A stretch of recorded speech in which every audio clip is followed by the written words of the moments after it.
उमेरले युवा हो कि या विचारले युवा हो, यो कुराको चाहिँ हामीले आफैमा प्रष्ट हुनुपर्छ।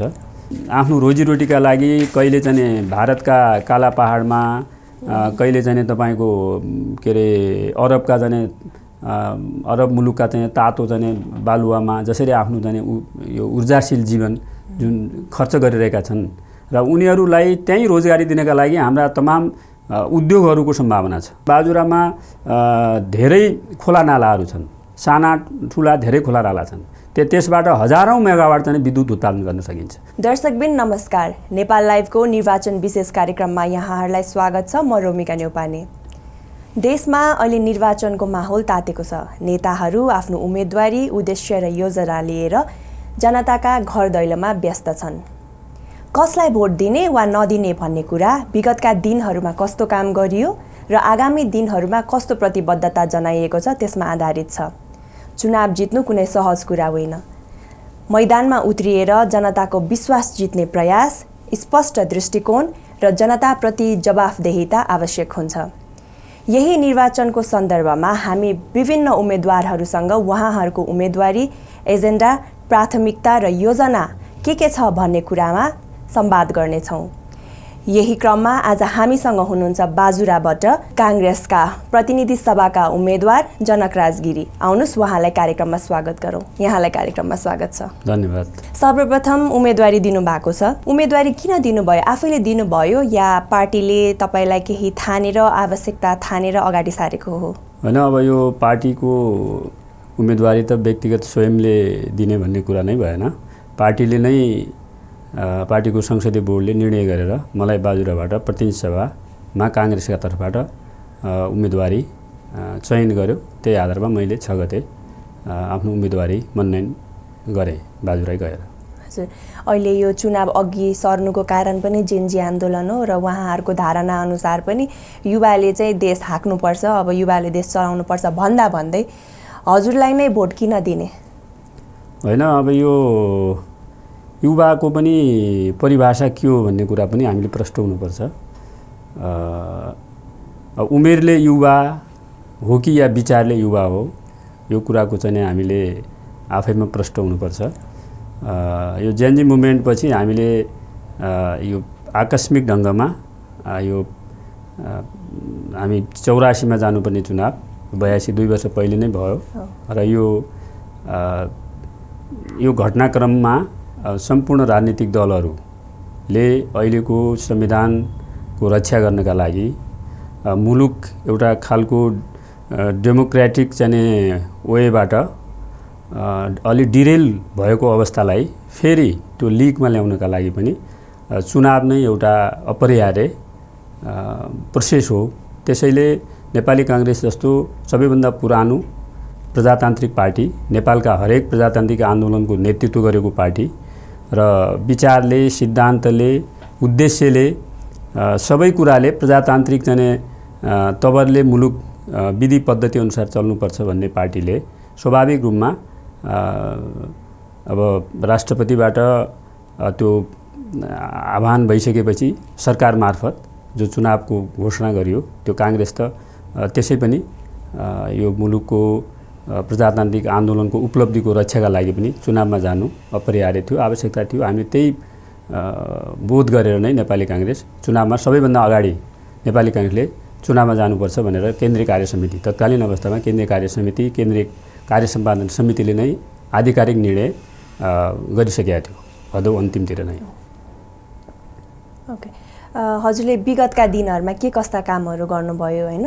अब तपाईँले जित्नुभयो भने पनि जनताले चाहिँ के फरक महसुस गर्न पाउनुहुन्छ? होइन, मैले 56 सालमा बाजुराबाट नेपाली काङ्ग्रेसकै उम्मेदवारको हैसियतले प्रतिनिधि सभामा मैले विजयी भएको हुँ र तत्कालीन अवस्थामा गिरिजाप्रसाद कोइरालाको मन्त्रीमण्डल जतिखेर नेपाली काङ्ग्रेस एब्सोल्युट मेजोरिटीमा थियो, एक मना सरकार थियो र त्यो बेला उहाँको मन्त्रीमण्डलमा मैले सहायक मन्त्रीका हैसियतले पनि छोटो अवधिमा काम गरेँ र पछि अनायासै 3 वर्षभित्र त्यो बेला पनि पार्लियामेन्ट डिजल्भ भयो र हामी आन्दोलनमा होबिनु पर्यो। तत्कालीन राजा ज्ञानेन्द्रले टेकओभर गरिसकेपछि मुलुकमा फेरि अझ एउटा प्रजातन्त्रमाथि कालो बादल मडारियो। अब त्यसका विरुद्धमा प्रतिगमनको जुन त्यो रूप थियो त्यो बेला र त्यसका विरुद्धमा हामीले फेरि 2-2.5 वर्ष सडकमा आन्दोलन गर्नु पर्यो। नेपाली काङ्ग्रेसकै नेतृत्वमा गिरिजाप्रसाद कोइरालाकै जने अम्ब्रेला मुनि रहेर 7 दलहरू ले जने सडक आन्दोलन 2-2.5 वर्षसम्म कन्टिन्यू त्यो आन्दोलन चल्यो र त्यसपछि माओवादीसँग 12 बुँदे सहमति भइसकेपछि दिल्लीमा र तत्कालीन अब जनयुद्धमा होमिएको माओवादी त्यो शक्ति पनि यो 62-63 को आन्दोलनको अन्तिम घडीमा उनीहरूको पनि एक खालको समर्थन रहिसकेपछि यो 62-63 मा संसद पुनर्बहाली भयो र माओवादी जनयुद्ध पनि त्यो शान्तिपूर्ण वार्तामा सहभागी भइसकेपछि मुलुकमा नयाँ खालको परिस्थिति बन्यो र त्यो बेला म आफै प्रतिनिधि सभाको सदस्यको हैसियतले छोटो अवधिमा सहायक मन्त्रीको हैसियतले मैले थुप्रै बाजुराका केही नयाँ सम्भावनाहरूको ढोका खोल्ने कामहरू मैले गरेको थिएँ। चाहे त्यो बाटोको कुरा गर्नुस्, सबैभन्दा जाने दुर्गम जिल्ला हो सेती अञ्चल, तत्कालीन सेती अञ्चलको सबभन्दा दुर्गम जिल्ला बाजुरा हो। बाजुरामा सदरमुकाममा बाटो थिएन र त्यो बाटो सदरमुकाममा पुगाउने कुराहरूको मैले सुरुवात गरेँ। त्यो बेला ओल्ड बैंकमा साफे मार्तरी सडकलाई ओल्ड बैंकमा जाने को अनुदानबाट त्यो काम सुरु भयो र त्यस्तै यो विद्युतहरू थिएन। हामीले जाने पहाडमा हामी झरो भन्छौँ टुकी बालेर अनि के अरे विद्यार्थीहरूले पढ्नुपर्ने अवस्था थियो र मैले त्यो बेला सोलर सिस्टम सुरु गरेँ। विद्यालयमा कम्प्युटरहरूको कुनै व्यवस्था थिएन। विद्यालयमा कम्प्युटरहरूको व्यवस्था हाई स्कुलहरूमा त्यो व्यवस्थाको सुरुवात गरेँ विभिन्न सङ्घ संस्था मार्फत र त्यसपछि मैले बाजुराको झन्डै 23 वटा खोलाहरूमा जाने यो वैकल्पिक ऊर्जा प्रबन्धन केन्द्रबाट त्यो सर्वे गरेर माइक्रो हाइड्रो कहीँ 200 किलोवाटको, कहीँ 100 किलोवाटको, कहीँ 50 किलोवाटको र त्यसको सुरुवात गरेँ र त्यो अहिले जताततै बाजुराको डाँडा काँडा खोला खोल्सेरा जहाँसुकै जाने पनि बिजुलीको जाने तपाईँको झलमलाहट देखिन्छ। अहिले जाने हामी हिँड्दाखेरि त्यो आफूलाई खालको गर्व लाग्छ। त्यो आफूले सुरु गरेको काम अहिले एउटा परिणाममा देखियो। त्यस्तै बाजुरा जिल्ला के हो भने यो खाद्यान्नको सधैँ अभाव भएको ठाउँ हो। मानिसहरू बुढाबुढीहरू पनि खाद्यको अफिसमा खाद्य 5 केजी चामल लिनका लागि लाइनमा बसेर ढलेको अवस्था हैन, फ्यान्ट भएको अवस्था हुन्थ्यो र यो हामीले फुड फर वर्क भन्ने कार्यक्रम मैले नै सुरु गरे हूँ म सांसद हुँदाखेरि त्यो बेला।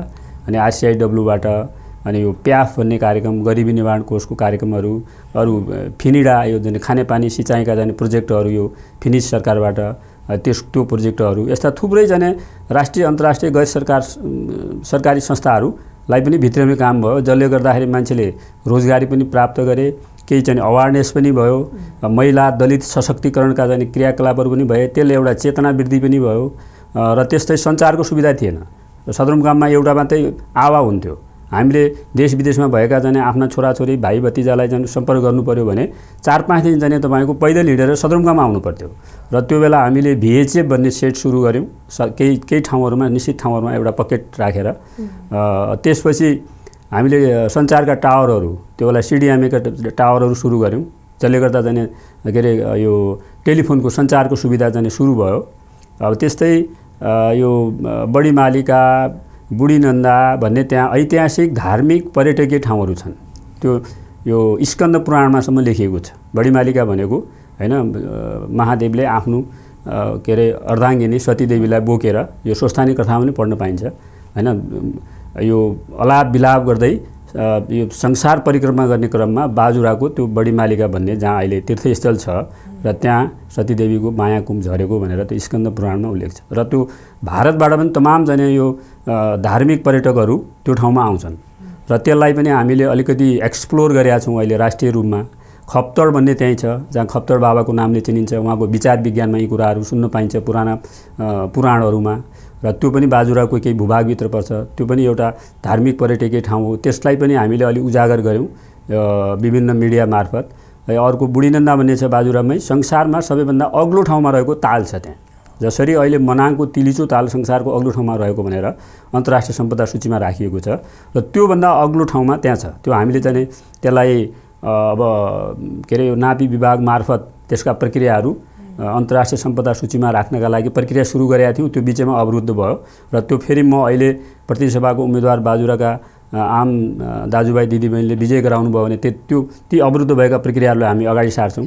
र अर्कोतिर म आफै सांसद भएको बेलामा तत्कालीन अर्थमन्त्री रामशरण महतलाई लिएर मैले चाहिँ त्यो के अरे कर्णाली कोरिडोरको बाटो को बजेट चाहिँ मैले नै सुरु गरेँ त्यहाँ। अहिले त्यो तपाईँको सिमकोट जोडिसक्यो, त्यो झन्डै 225 किलोमिटर लैफु कवाडी भन्ने ठाउँ हुँदै अहिले सिमकोट हुम्लाको सदरमुकाम जोडिसक्यो। र त्यो बाटो के हुन्छ भने नेपाल भारतको जुन ट्रेड वर्षेनी जुन चाहिँ व्यापार छ भने खरबौँ अरबौँ डलरको छ र त्यसलाई चाहिँ नयाँ नाकाहरू चाहिँ त्यो सुरु हुन्छ अब त्यो बाटो जहाँ बाजुराले चाहिँ सबभन्दा ज्यादा चाहिँ उपलब्धि पाउँछ हैन। त्यहाँका मानिसहरूले रोजगारी पाउँछन्, कोही चाहिँ अब ती धार्मिक पर्यटकहरूसँग चाहिँ हैन अब त्यो सँगै चाहिँ एउटा हैन कामका रूपमा चाहिँ जान्छन् र स्थानीय उत्पादनहरू बिक्री हुन्छ। नेपाल भारतको चाहिँ त्यो व्यापारको चाहिँ एउटा ठुलो नाका त्यही बाटो भएर जान्छ र यसले कैलाश मानसरोवरसम्म जोड्छ। यो बाटो फेरि कैलाश मानसरोवर जोडिँदा के हुन्छ भने भारतका अधिकांश चाहिँ धार्मिक पर्यटकहरू त्यही बाटो भएर मानसरोवर जान्छन् र त्यसले ठुलो उपलब्धिहरू चाहिँ हाम्रो जिल्लाले हासिल गर्छ रोजगारीका सन्दर्भमा, आय आर्जनका सन्दर्भमा हैन। यी गतिविधिहरू सक्रिय हुन्छन् र यसलाई यो बाटोलाई म अब यसलाई चाहिँ द्रुत गतिमा आफू चाहिँ भोलि प्रतिनिधि सभामा यदि विजय भइसकेपछि यसलाई चाहिँ के अरे स्तर उन्नति गर्ने कुराहरूमा म लाग्छु। र यस्तै सेती लोकमार्ग छ अर्को। सेती लोकमार्ग भनेको तपाईँको टिकापुर हुँदै अछाम हुँदै अनि यो साँफे भएर बाजुराको केही भूभाग छोएर बजाङ हुँदै डोटीको र ढुङ्गासम्म पुग्छ। र यो सेती लोकमार्गले पनि के गर्छ भने यातायातदेखि लिएर आय आर्जनका सबै त्यो बाटोको एक्टिभिटीहरू आर्थिक गतिविधि बढ्छ र यसको यो जहाँ अवरुद्ध भएको छ यसलाई अगाडि बढाउने कुरामा पनि म लाग्छु। र अहिले फेरि कर्णाली त्यो हाम्रो बाजुरा जिल्ला भएरै यसलाई माथि राक्षसी दह भन्छ, यो जहाँ मानसरोवरको छेउबाट त्यहाँबाट आउँछ यसको मुहान, यो एकैचोटि आएर तपाईँको भारतको गङ्गामा मिसिन्छ। यो बीचको भूभागमा अहिले 1902 मेगावाटको एउटा प्रोजेक्ट सुरु भएको छ मुगु कर्णाली भनेर, त्यो पनि बाजुराभित्र पर्छ। र त्यो प्रोजेक्टलाई हामीले अन्तर्राष्ट्रिय राष्ट्रिय ठुल्ठुलो दाताहरू त्यसलाई लगानी गर्न सक्यौँ, यसलाई सम्पन्न गर्न सक्यौँ भने र त्यो जिल्ला एकैचोटि तपाईँको सम्पन्न हुन्छ, समृद्ध हुन्छ र त्यहाँ जडीबुटीको तमाम सम्भावना छ। सबैभन्दा ज्यादा जडीबुटी भएको जिल्ला पनि हो र त्यो जडीबुटीलाई हामीले त्यहीँ प्रशोधन गर्ने, त्यहीँ चाहिँ तपाईँको प्याकेजिङ गर्ने र त्यसलाई चाहिँ हामीले मार्केटमा ल्यायौँ भने त्यहाँका स्थानीय मान्छेहरूको आय आर्जन बढ्छ र त्यहाँको गरिबी न्यूनीकरणका लागि ठुलो चाहिँ टेवा पुग्छ। र अरू थुप्रै नयाँ विषयहरू छन्। मैले भने बडी मालिका, खप्तड, यो बुढीनन्दा, यहाँ हामीले धार्मिक पर्यटकहरू यहाँ तमाम आउन तयार छन्। त्यसका चाहिँ केही संरचनाहरू भौतिक पूर्वाधार बनाउनु छ त्यहाँ चाहिँ बाटोमा हैन। यी कुराहरूमा पनि हामी निरन्तर हामी लाग्नेछौँ।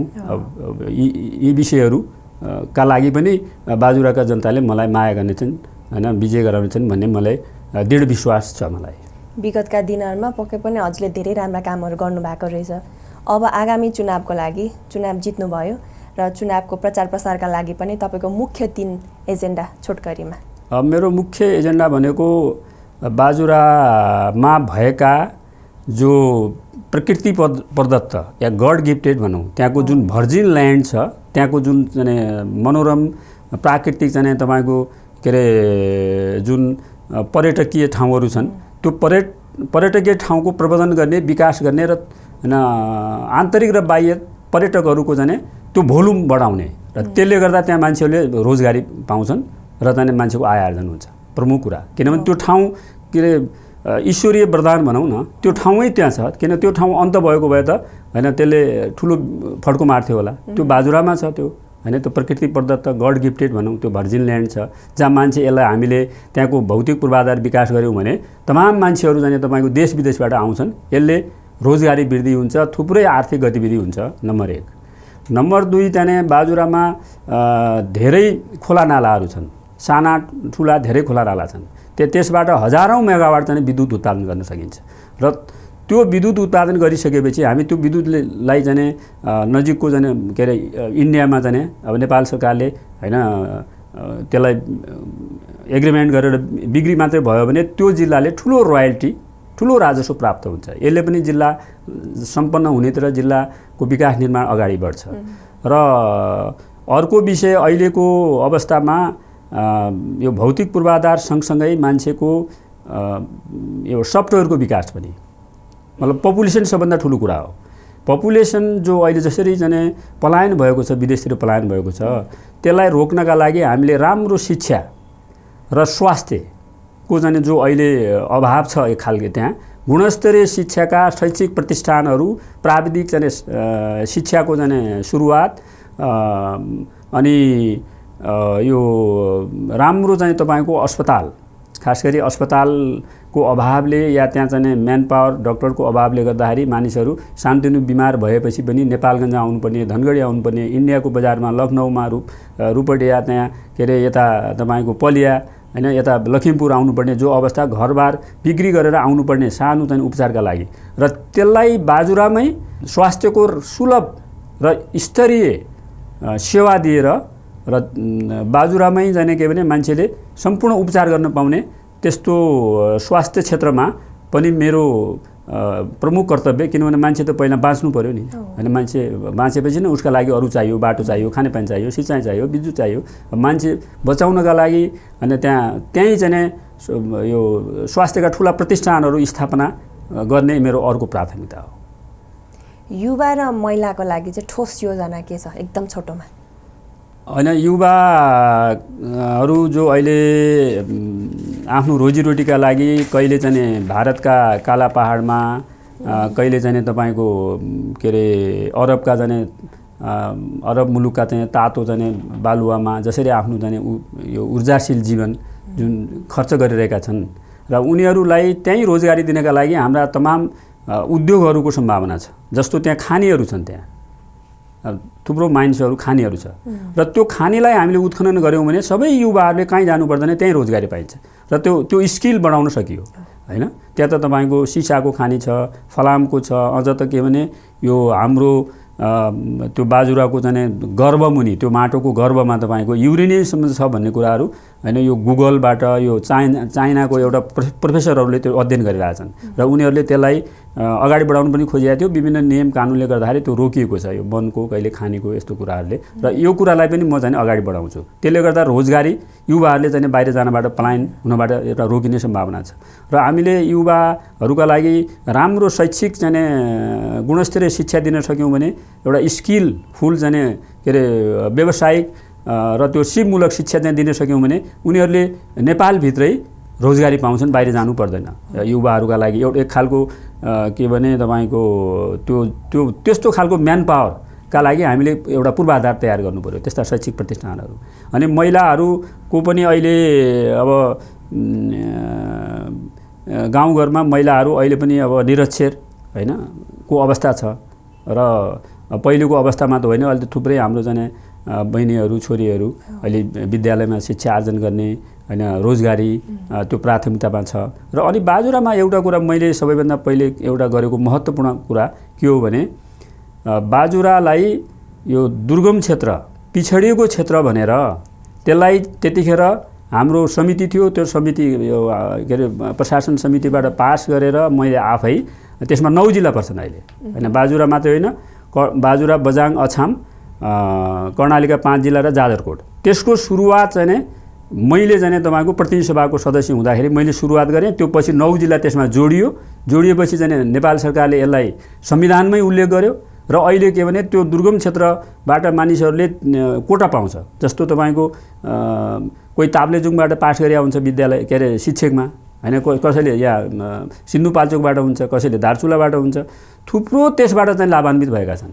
रोजगारीका सन्दर्भमा मान्छे चाहिँ यो जस्तो रोजगारी पाइसकेपछि बढुवाका सम्बन्धमा, त्यसपछि अहिले यो राजनीतिमा पनि के छ भने हरेक पार्टीले तपाईँको पिछडिएको क्षेत्रबाट केन्द्रीय सदस्य हुनु पाउने, महिला पुरुष एक एकजना, अनि सांसद हुन पाउने, अनि त्यो व्यवस्था पनि संविधानमा 62-63 को अन्तरिम संविधानमा तपाईँको हामीले चाहिँ त्यसलाई चाहिँ के अरे लिपिबद्ध गरेका छौँ, र त्यो कन्टिन्यू भएको छ। यसले थुप्रै उपलब्धि चाहिँ हाम्रा त्यहाँका बाजुराका भाइ बहिनीहरूले धेरै त्यो अवसर पाएका छन्। जस्तो डक्टर पढ्दाखेरि पनि हैन, तपाईँको के अरे पिछडिएको क्षेत्रबाटको कोटा हुन्छ, जुनसुकै ठाउँमा त्यसको कोटा चाहिँ निर्धारण गरिएको छ, र यो मैले सुरुवात गरेको नीतिगत रूपमा सबैभन्दा ठुलो उपलब्धि बाजुराका लागि त्यसको सुरुवात मैले गरेको, किनभने त्यो नीतिगत निर्णय मैले गराएँ, जसले गर्दा धेरैले यसबाट चाहिँ लाभ प्राप्त गरे। अब यो हाम्रो दलित, आदिवासी र अपाङ्गता भएका व्यक्तिहरूलाई चाहिँ कसरी समावेश गर्ने योजना बनाउनु भएको छ? होइन, अब यो दलित सशक्तिकरणका धेरै कार्यक्रमहरू विभिन्न सङ्घ संस्था मार्फत चाहिँ त्यहाँ भइरहेका पनि छन्, विगतमा दिनमा पनि भएका हुन् र हामीहरूकै पालामा त्यहाँ चाहिँ त्यस्ता सङ्घ संस्थाहरू भित्रिए पनि र उनीहरूको के अरे अलिकति उनीहरूलाई पनि छुट्टै एउटा क्लस्टरबाट उनीहरूलाई दिने चाहिँ प्रिभिलेजहरू एडभान्टेजहरू पनि चाहिँ छ त्यो पिछडिएको क्षेत्रमा दलितहरूका लागि। र अहिले विद्यालय शिक्षा अब हाई स्कुल +2 सम्म दलितहरूलाई छात्रवृत्ति दिने कुराहरू अब त्यसले गर्दा उहाँ एउटा पढ्न पाएका छन् र त्यसले रोजगारी पनि चाहिँ कतिपयले प्राप्त गरेका छन्, चाहे प्रहरीमा होस् चाहे सेनामा होस्। बाजुराको पिछडिएको क्षेत्र पनि दलित कोटा पनि बाट थुप्रैले चाहिँ रोजगारी पनि पाएका छन्, किनभने त्यही नीतिले गर्दाखेरि हो, त्यो नीतिका कारणले हो। अनि अपाङ्गता भएकाहरूको सन्दर्भमा अब हामीले यसका निम्ति हाम्रो खासै चाहिँ जसरी ध्यान जानुपर्ने हो त्यसरी जान सकिया नै हामी यसमा अब हामी छलफल गर्छौँ सबै त्यहाँका स्थानीय दलहरू, अब नागरिक समाज, अब सबैसँग। अब यो आदिवासी जनजातिको हकमा त्यहाँ के छ भन्नुहुन्छ भने आदिवासी जनजातिको सङ्ख्या एकदम औँलामा गर्न सकिने मात्रै छ। हुम्लाबाट माइग्रेट भएर त्यो हुम्लासँग जोडिएको छ बाजुरा। हुम्लाबाट त्यो बेला यो खच्चडबाट चौरीबाट नुन ल्याउने चलन हुन्थ्यो, त्यहाँ भोटेहरू जो जनजातिभित्र पर्छ त्यो क्लस्टरमा पर्छ। र त्यो बेला हुम्लाबाट आउँदाखेरि कतिपय बाजुरामै बसिया छन् अहिले। उनीहरूले त्यहीँ अहिले चाहिँ जग्गा जमिन घर जोडेर खेतीपाती गरेर त्यहीँ पेसा व्यवसाय गरेका छन्, धेरै न्यून सङ्ख्यामा छन् होइन। अब उनीहरूको पनि आफ्नो धार्मिक कल्चरहरू गुम्बा सुम्बा स्थापना गर्ने त्यसमा हामीले सहयोग गर्ने कुराहरू हामीले गरेका छौँ। त्यसको सङ्ख्या न्यून भयो भने त्यसबाट पनि त्यो क्लस्टरबाट पनि तपाईँको स्वयं चाहिँ अब के अरे एकपटक एमालेबाट सांसदै हुनुभएको थियो पेम्बा भोटे भन्ने होइन, अब त्यो जनजातिको हैसियतले। अनि त्यो सुविधा सानो सङ्ख्यामा भए पनि त्यो लाभ प्राप्त गरेका छन् त्यो भोटे जनजाति आदिवासीहरूले। अबको 5 वर्षमा आफूलाई हेर्दा जनकराज गिरीलाई चाहिँ मान्छेहरूले बाजुराको मात्र नभएर देशकै मान्छेहरूले चाहिँ कसरी चिन्नुहुन्छ जस्तो लाग्छ हजुरलाई? के भनेर चिन्नु जस्तो लाग्छ? अब अहिले हेर्नुहोस्, हामी खास गरी म नेपाली काङ्ग्रेसको प्रतिनिधिको हैसियतले उम्मेदवार छु र नेपाली काङ्ग्रेसको अहिलेको नेतृत्व हाम्रो सभापति गगन कुमार थापाको जुन खालको दृष्टिकोण छ, जुन खालको उहाँको चाहिँ योग्यता क्षमता राष्ट्रिय अन्तर्राष्ट्रिय रूपमा जसरी उहाँले आफूलाई प्रस्तुत गर्नुभएको छ र उहाँको नेतृत्व मुनि रहेर म अहिले पार्टीको केन्द्रीय सदस्य पनि हो, उहाँकै कार्य समितिको केन्द्रीय सदस्य पनि हो र हाम्रा घोषणापत्रहरू आउँछन् अब होइन, तत्कालै अब घोषणापत्र आउँछ।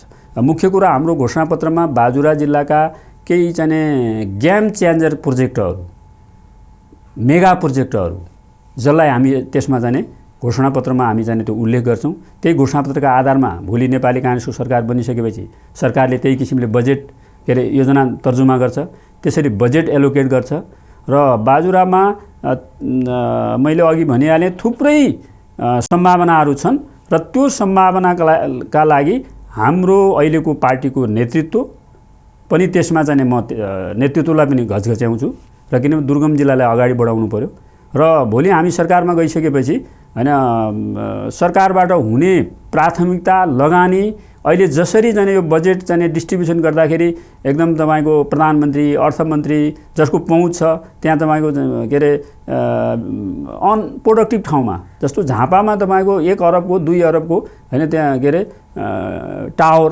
होइन बनाएर त्यो त अनुत्पादक हो नि त होइन। त्यस्तै त्यो बेला कतिपय ठाउँमा यस्ता अनुत्पादक ठाउँमा जाने खर्च गरिएको रकमहरू छ अनि त्यहाँ त्यो अलिकति समानता पनि छैन कि बजेट वितरणमा।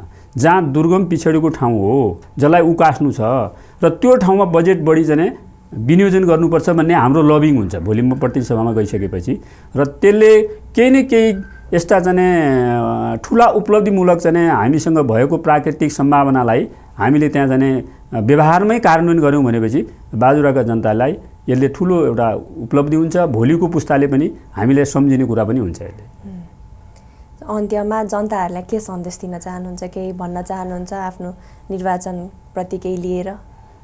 अब त सबै अब दलहरू चाहिँ चुनावमा छन्, हामी कहाँ पनि 8वटा जाने स्वतन्त्र सहित चाहिँ 8 जना हामी उम्मेदवार छौँ र कतिपय घर दैलोमा उहाँहरू अभियानमा पनि हिँड्नु भएको छ र हामी 8 जना जनप्रतिनिधिले यो 165 क्षेत्रमा बाजुरामा मात्र एउटा यस्तो क्षेत्र होला जहाँ प्रशासन निर्वाचन आयोग के अरे स्वयं जाने निर्वाचन जाने अधिकृत को अनुपस्थितिमा हामी 8 जनाले एउटा कोड अफ कन्डक्ट बनायौँ हामीले कि अब चुनाव एकदम शान्तिपूर्ण निर्भयताका साथ आफ्नो मताधिकार प्रयोग गर्न पाउने चाहिँ अधिकारको सुरक्षाका लागि बाजुराली जनतालाई हामी कसैलाई पनि अब चाहिँ निर्धक्क भएर चाहिँ आफ्नो मन परेको उम्मेदवारलाई चाहिँ भोट हाल्ने वातावरण बनाउनुपर्छ भनेर हामीले 5-6 बुँदाको एउटा कोड अफ कन्डक्ट बनायौँ र जसमा चाहिँ त्यहाँको अहिले निर्वाचन आयोग त श्रीमानले पनि प्रभावित हुनुभयो उहाँले भन्नुभयो ओहो यो त हाम्रो उपस्थिति नभइकन तपाईँले गर्नुभयो यो त नयाँ कुरा भयो यो अरूले पनि सिक्ने कुरा भयो भन्नुभयो यसको किनभने यो हामीले एउटा नयाँ सन्देश दिन खोजेका छौँ कि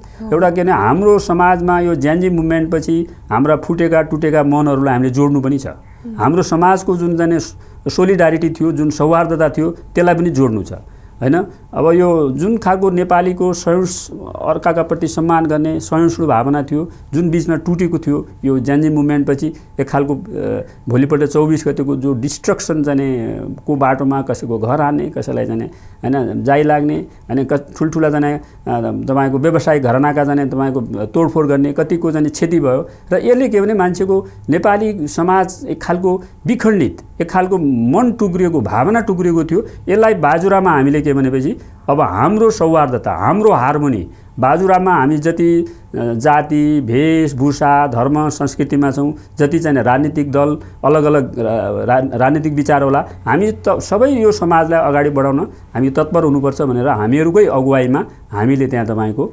8 राजनीतिक के अरे उम्मेदवारहरू हामी बसेर हामी आफैले त्यो कोड अफ कन्डक्ट बनाएका छौँ त्यही आधारमा बाजुरालाई अब एक खालको हार्मोनियस किसिमले बाजुराको सोसाइटीलाई अगाडि बढाउनुपर्छ भन्ने पनि हामीले त्यो सोचेका छौँ र यसका प्रति सबै बाजुराली आम नागरिक दाजुभाइ दिदीबहिनीहरूले मलाई त्यो अझ पनि सेवा गर्ने म बाजुराको सधैँ सेवामा तल्लिन्छु निरन्तर पदमा हुँदा पनि नहुँदा पनि र मलाई अझ पनि त्यो अवसर प्रदान गर्नुहुनेछ मेरो बाजुराका प्रति सेवामा समर्पित भावना बाहेक मेरो आफ्ना लागि मैले कुनै पनि अहिलेसम्म व्यक्तिगत लाभ या व्यक्तिगत महत्त्वाकांक्षा मैले कहिले पनि राखेको पनि छैन म खाली नितान्त खाली अब यो गेरु वस्त्र लगाएको सन्यासी होइन कि म मेरो मनैदेखि मैले चाहिँ समाज सेवामा आफूलाई समर्पित गरेको छु यो अवसर बाजुराली जनता दाजुभाइ दिदीबहिनीले दिनुहुनेछ यसपटक भन्नेमा म आशावादी छु साँच्चै नै विगतका दिनहरूमा हजुरले उदाहरणीय कामहरू गर्नुभएको रहेछ र आशा छ आगामी दिनहरूमा पनि यसलाई निरन्तरता दिनुहुन्छ र यो दौडधुपको बेलामा पनि अन्तर्वार्ताका लागि समय दिनुभयो त्यसको लागि धेरै धेरै धन्यवाद र आगामी निर्वाचनका लागि पनि हजुरलाई शुभकामना धन्यवाद दर्शकबिन आज हामीसँग हुनुहुन्थ्यो नेपाली कांग्रेसका बाजुराबाट प्रतिनिधि सभाका उम्मेदवार जनकराज गिरी अर्को भागमा हामी अर्को उम्मेदवारसँग पुनः उपस्थित हुनेछौँ धन्यवाद